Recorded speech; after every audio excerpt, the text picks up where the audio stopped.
This week's Tuesday tip. I want to talk about Neko ashi dachi. The last tip I gave was about Sanchin dachi, and I mentioned that it is very seldom used in Shotokan karate.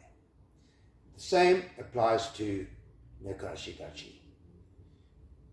The only time that Shotokan karateka tend to utilize Neko ashi dachi is when they're doing certain katas like basai sho, hangetsu, unsu. Otherwise, they never really use it, and especially don't use it when it comes to kumite. But let's talk about some of the faults that one can fall into with regard to Neko ashi dachi. The first thing is the placement of the back foot. Now, many years ago, in fact, if I think it was probably 45 years ago, the great Nishiyama sensei told me that the back foot has to be at 20 degrees. Now, what happens if we have it at more than 20 degrees is that the groin is open and one exposes oneself to danger. So by putting the foot at 20 degrees, having the other foot in line, you can have a look, you can see where my foot is in line with the other one, and one goes down, uses adduction, one protects the groin.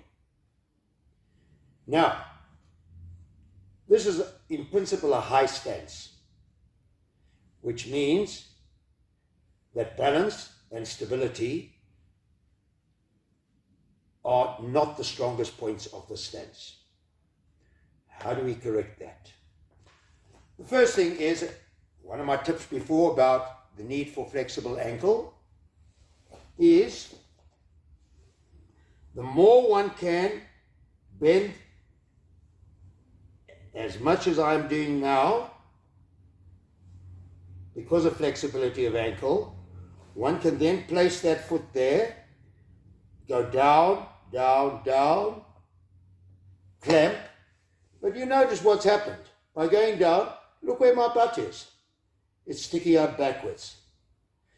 Important, push that hip forward and then go down. Now, unless one does that, one does not have the thrust that is necessary to extend that leg and shoot it out.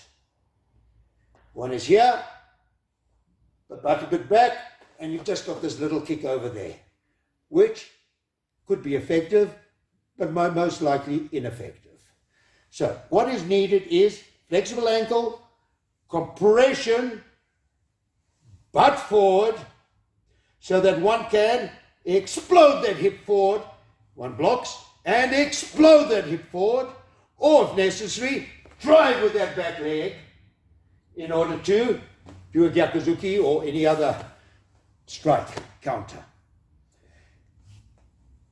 The important factor is protection of groin, maximum compression, butt forward. And then the stance could actually be used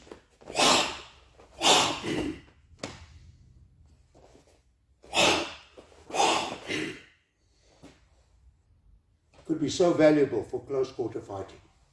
In fact, if you combine my Sanchin dachi tip from last time, one could block a Neko dachi and immediately change to Sanchin dachi. Think about it. Work out for yourself how to utilize this stance. It wasn't created by the old masters for nothing. There was a reason.